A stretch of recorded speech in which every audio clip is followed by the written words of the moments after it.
Chers téléspectateurs, bonjour et bienvenue sur votre émission Santé et Développement. Aujourd'hui, nous allons aborder un thème particulier.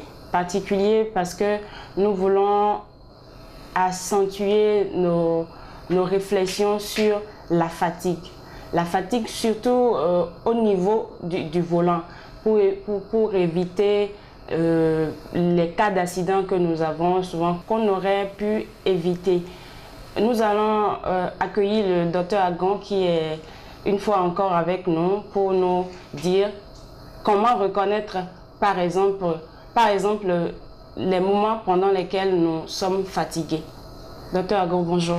Bonjour Sandrine, ça va? Ça va très bien. Très bien. Alors comment je fais pour savoir que je suis fatiguée et qu'il faut arrêter peut-être pendant que je suis en route et ne pas conduire? Alors, c'est très important parce que chaque jour, les gens meurent de fatigue. Et de façon générale, nous allons d'abord parler de la fatigue avant de venir à la fatigue au volant. La fatigue, de manière générale, c'est l'état de celui qui n'est plus capable d'exercer quelque chose, d'agir, les activités. Tous les jours, on a de l'énergie pour mener l'activité, mais à un moment donné, ça qu'on n'a plus d'énergie. Oui, il y a des fatigues qui, parfois, on n'arrive même plus à mouvoir le corps. Bien sûr, complètement affaibli. Voilà. Donc, ça, c'est la fatigue avancée, ça. Maintenant, ce qui est particulier que nous voulons traiter aujourd'hui, c'est la fatigue au volant. Quand un conducteur, un chauffeur au volant, comment reconnaître qu'il est fatigué? Et la plupart des conducteurs savent qu'ils sont fatigués.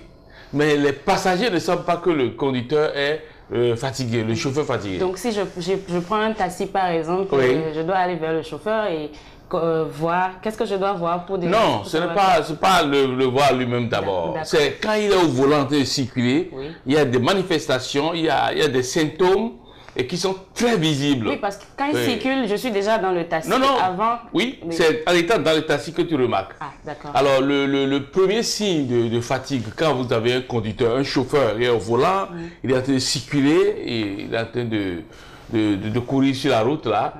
Si le chauffeur, à un moment donné, commence pas à bâiller, si le chauffeur bâille, il est fatigué. C'est l'un des premiers signes de la fatigue. Quand on bâille, ça veut dire on est fatigué. D'accord. Et vous remarquez que votre chauffeur, quand on va bailler, il baille de temps en temps, il baille. De temps en temps, il baille. Ça veut dire que votre chauffeur est fatigué. Ça, c'est un premier signe. C'est un premier signe. Et vous devez commencer par le regarder. Le surveiller de près pour dire, chauffeur, tu es fatigué?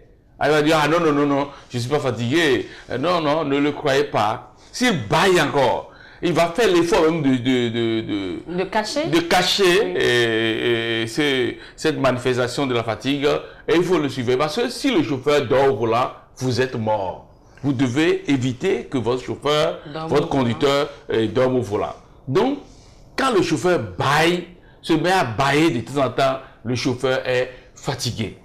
Et deuxièmement, comme deuxième signe, quand le chauffeur commence à gratter la tête, il gratte la tête, de temps en temps, il gratte la tête. Ça peut-être qu'il a un insecte dans... Non, si c'est une fois, d'accord, mais il va gratter souvent la tête. D'accord. Le chauffeur va souvent gratter la tête. Si le chauffeur se comporte comme ça, là, il est fatigué.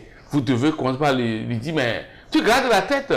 Et si même si vous attendez un peu plus, et il va commencer par bouger ses fesses. C'est tout comme si le siège le chauffe. Oui. Et le chauffeur va commencer à bouger les fesses, aller à droite, aller à gauche, et il sera plus tranquille dans son siège, le siège du chauffeur. Il n'est plus à l'aise. Il n'est plus à l'aise. Il conduit un bon nombre de personnes. Et il a la vie, parce que le chauffeur, il a la vie des passagers dans sa main. Dans sa main, bien sûr. Dans son volant là, c'est la vie de tout le monde. Et donc, il ne faut pas laisser votre conducteur faire n'importe quoi, ou surtout dormir au volant. Ce n'est pas possible.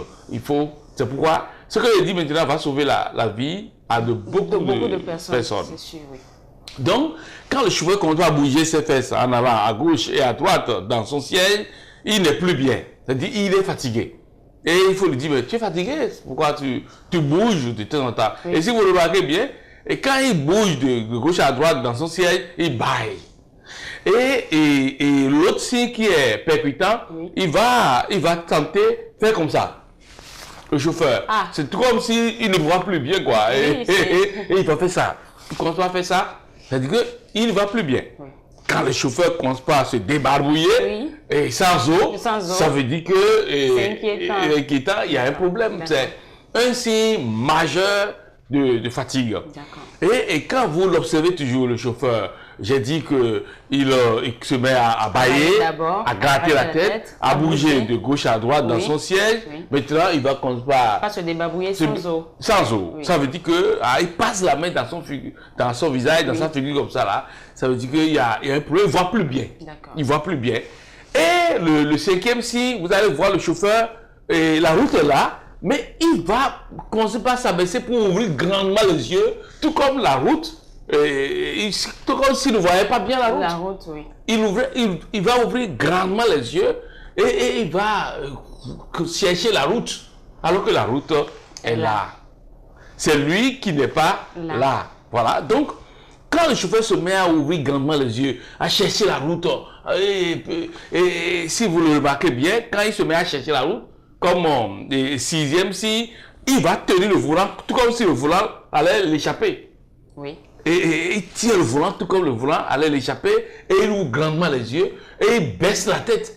Il s'approche du volant pour regarder la route. Il est fatigué.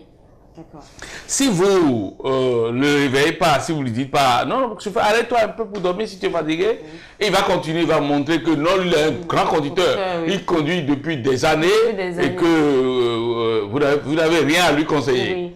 Ça, souvent, c'est ça. Ils sont agressifs. Parce qu'ils voient que vous l'avez remarqué son état de fatigue. Mais donc, quand vous voyez le chauffeur tenir le volant, et comme si c'était le volant qui lui échappait, ça veut dire que quelque chose ne va pas bien. Mais ça ne suffit pas. Parce que quand il tient le volant comme ça là, vous allez voir qu'à un moment donné, il va descendre ses deux mains au bas du volant.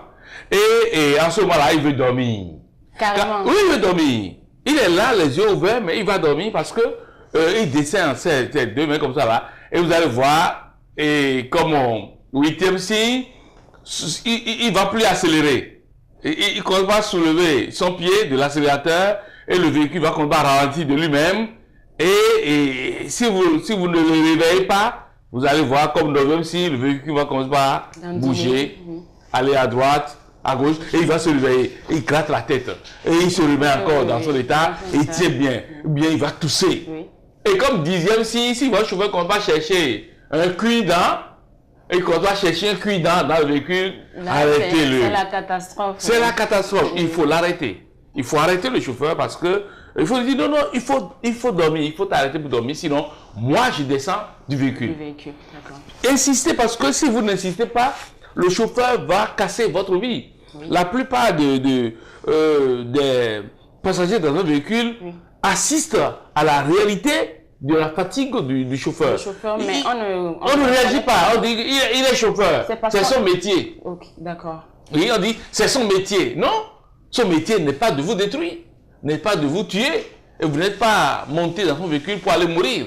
Vous êtes monté dans son véhicule pour pouvoir sortir, aller là où vous allez. À une destination donnée. Donc, quand le chauffeur ne commence pas à chercher de cuit-dents, ou bien, si vous l'observez bien, quand il cherche de cuit-dents, il prend des dents, il se met à chanter. Il se met à chanter pour pouvoir se réveiller. Attention, dites au chauffeur, vous êtes fatigué. D'accord. Arrêtez-vous pour vous reposer un peu. Parfois, il refuse. Parfois, des gens conscients disent, ah oui, c'est vrai, vous avez remarqué.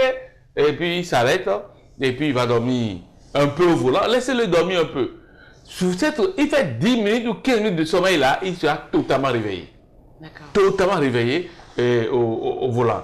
Et si vous ne le réveillez pas, lui-même, s'il remarque que le véhicule dandine comme ça, zigzag sur la route, il arrête le véhicule et il va regarder le pneu, il tourne autour du véhicule, tout comme s'il était de contrôler. Il a un problème pour reconnaître qu'il est fatigué. Il sait qu'il est fatigué. Mais à cause de vous, les passagers, Lui veut il veut vous plaire. Il veut pas que les gens lui disent tu es fatigué, tu as plus le volant. Non, il veut vous servir. Donc lui, il veut aller vite et vous ramener là pour que vous soyez satisfait. En réalité, c'est ça. Donc si jamais le chauffeur arrête le véhicule, il tourne autour du véhicule, il va à gauche, il regarde son capot et il regarde si tout va bien. Ça veut dire qu'il est très fatigué et il est en train de se réveiller, il est en train de faire quelque chose pour pouvoir se réveiller. Oui, pouvoir se réveiller. Parfois, il y en a d'autres qui disent qu'ils viennent, qu'ils vont rentrer dans la brousse pour leurs besoins, et puis il va marcher un peu plus loin et revenir. S'ils sont honnêtes, ils disent qu'ils sont fatigués.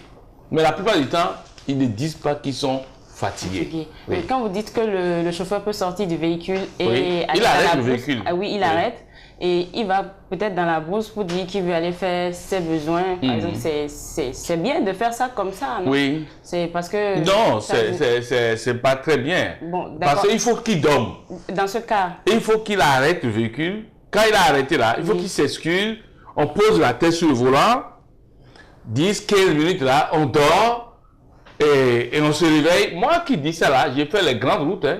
Je fais Cotonou, Ouagadougou, en une journée, et souvent. Donc, lorsque vous sentez la fatigue au volant, la seule solution, c'est de s'arrêter et de dormir. C'est la solution. Vous arrêtez le véhicule et vous dormez un peu. Là, vous êtes totalement réveillé pour continuer. Si vous insistez, votre corps vous lâche et vous allez dormir et c'est la mort. C'est la catastrophe. Vous allez mourir simplement.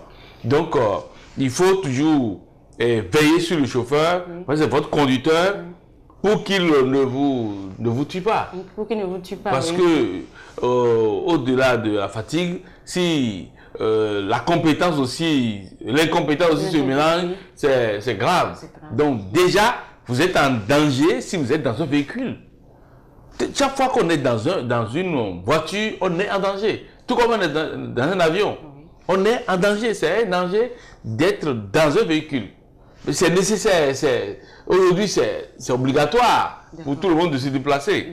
Mais il faut absolument se dire qu'on n'est pas dans le véhicule pour mourir. On est dans le véhicule pour aller où on va. Et il faut être attentionné. Soi-même et puis chauffeur aussi pour le réveil. Docteur, j'aimerais revenir sur le lien entre la fatigue et le sommeil. Quand on est fatigué, on a systématiquement sommeil. C'est pourquoi quand vous êtes fatigué, vous avez besoin de repos. Quand vous êtes fatigué, votre corps a besoin de repos. C'est ce que vous avez dit. Le corps travaille à tout moment. Et pourquoi le chauffeur est fatigué? Il faut que je démontre un peu ce pourquoi le chauffeur est arrivé au volant fatigué, ressent un état de fatigue et puis voilà. Quand le chauffeur ne dort pas bien à la veille et quand il a veillé toute la nuit, alors là, ça veut dire qu'il ne pourra pas conduire le lendemain. Et le corps a besoin de se reposer, tout comme le véhicule, quand on fait une certaine distance, le véhicule doit se reposer. Le corps humain se repose et se recharge pour pouvoir bien exercer le lendemain. C'est comme la batterie d'un téléphone. Oui, c'est plus que la batterie. Le corps humain, c'est la meilleure machine au monde. Il n'y a pas de machine qui dépasse le corps humain. Le corps humain, c'est la meilleure machine. Et puis, même si je dois aller plus loin, quand, à la veille d'un voyage, d'un déplacement, le chauffeur ne se couche pas tôt, il se met déjà en danger le lendemain. Il faut dormir par nuit 6 heures au moins. 6 heures, minimum 6 heures, sinon c'est 8 heures. C'est 8 heures par nuit qu'il faut dormir. 6 heures à 8 heures par nuit. Si vous dormez moins, le lendemain, vous commencez à bâiller, vous êtes fatigué, vous ne vous sentez pas bien, vous avez envie de dormir en pleine journée. Donc, il faut dormir 6 heures de temps minimum et 8 heures de temps maximum. D'abord, la vie est faite de 24 heures. Les 24 heures, c'est 8 heures de sommeil, 8 heures de travail, 8 heures de loisirs. C'est les 24 heures. Quand vous respectez une bonne hygiène de vie, vous devez dormir 8 heures de temps Vous devez faire 8 heures de travail. Vous avez 8 heures de loisirs, de plaisir, de regarder la télévision, de vous distraire. Mais 8 heures de sommeil là, ne privez pas votre corps de 8 heures de sommeil. Et si vous vous privez du sommeil, vous êtes en train de précariser votre vie. Parce que vous chauffez votre vie à l'extrême et vous n'allez pas vivre longtemps. Parce que dans la vie, il faut avoir dormi le tiers de sa vie. Si vous avez 60 ans, vous devez avoir dormi 20 ans. 20 ans. Nous pensons que non, il faut pas dormir, il faut faire beaucoup et ne pas dormir, vous vous tuez. La plupart de ceux qui ne dorment pas, ils ne vivent pas longtemps. Parce que la vie est précaire.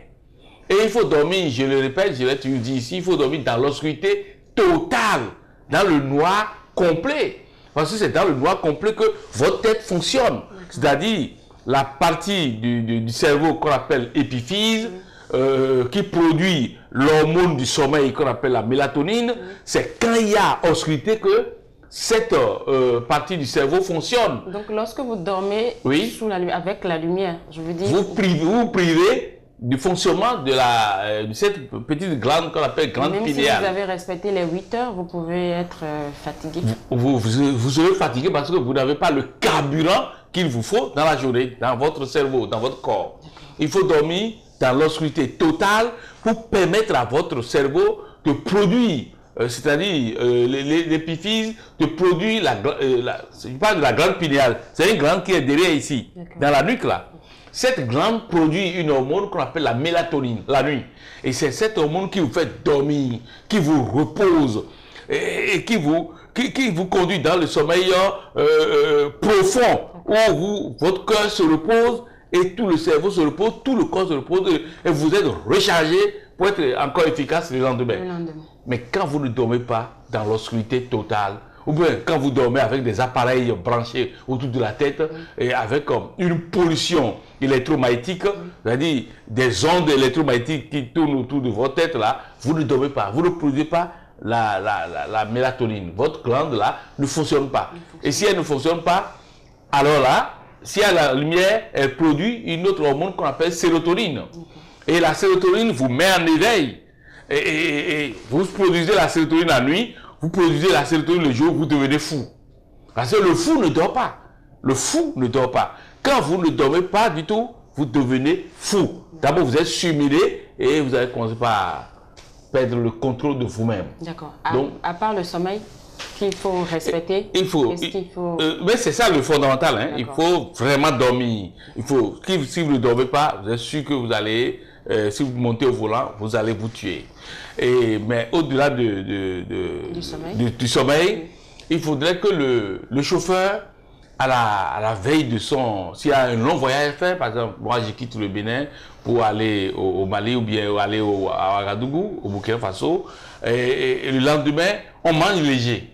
La veille, on mange léger, et au cours de la route, on mange toujours léger, on ne mange pas des choses grasses, des aliments très huileux. Si vous mangez des aliments très huileux, des trucs gras, alors là, vous êtes... parce que la digestion du gras prend jusqu'à 8 heures. La digestion, quand vous mangez beaucoup d'huile, quand vous mangez beaucoup de graisse, là, ce qui n'est même pas conseillé, alors là, votre corps sécrète beaucoup plus de bile, et là, vous êtes fatigué. Quand la bile se met à sécréter, vous êtes fatigué. Donc, quand vous mangez ce qui vous fatigue, alors vous ne pouvez pas conduire. D'accord. Donc, après le sommeil, on a l'alimentation. L'alimentation Par contre, quand vous devez faire une longue route là, et les gens disent que manger de la viande qui n'est pas grasse, parce que la viande demande une digestion au niveau du duodénum et tout disparaît. La viande disparaît totalement au niveau du duodénum. La viande ne continue pas, la digestion ne continue pas, donc ne vous fatigue pas. La viande ne vous fatigue pas. Mais si elle est grasse, si la viande est remplie de graisse, alors ça vous fatigue bien. Quand on fait la route, on mange un peu et puis on réussit à conduire. Mais il faut aussi respecter la durée. Quand un conducteur fait 9 heures de route, 9 heures de volant, il est fatigué. Après 9 heures de route, vous êtes fatigué. Et donc, c'est pourquoi, quand vous conduisez pendant 4-5 heures, vous arrêtez pour vous reposer un peu, vous distraire et puis vous continuez. Mais si vous faites 9 heures de volant dans une journée, vous êtes fatigué. Arrêtez-vous. Si vous persistez, vous continuez, vous pouvez casser votre vie. Et quand on est au volant, les autres facteurs qui vous influencent aussi, c'est l'alcool. L'alcool et la cigarette, déjà parce que ça, par exemple, la cigarette les réveille et qu'ils ont besoin de la cigarette. Et il y a d'autres qui se droguent et tout ça, c'est pour les tuer. Parce que l'alcool et la cigarette... Oui, c'est vrai. Il y en a qui disent que c'est pour rester éveillé. Non, ça c'est pour se tuer aussi. Parce que l'alcool et la cigarette retardent l'information que votre cerveau va transmettre à vos pieds. Par exemple, freiner. Quand vous voyez un danger, le fait de freiner est un réflexe, c'est automatique. Mais quand votre corps contient de l'alcool ou quand vous êtes plein de fumée, tout ça de nicotine, ça bloque la rapidité du transfert. Le réflexe, oui.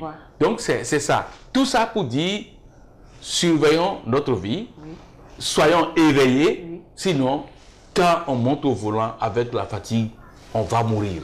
Ils sont très nombreux qui meurent. Il y a des gens qui ont cassé leur vie, il y a des gens qui ont fait des accidents et toute leur vie est paralysée.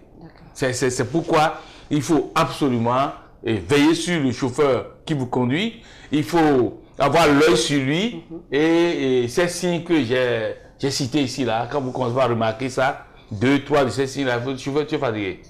S'il est ainsi, vous dites non, monsieur Agon a dit ces signes-là, si on reconnaît la fatigue par ces signes, et sinon, moi, je descends de votre véhicule. D'accord. Voilà.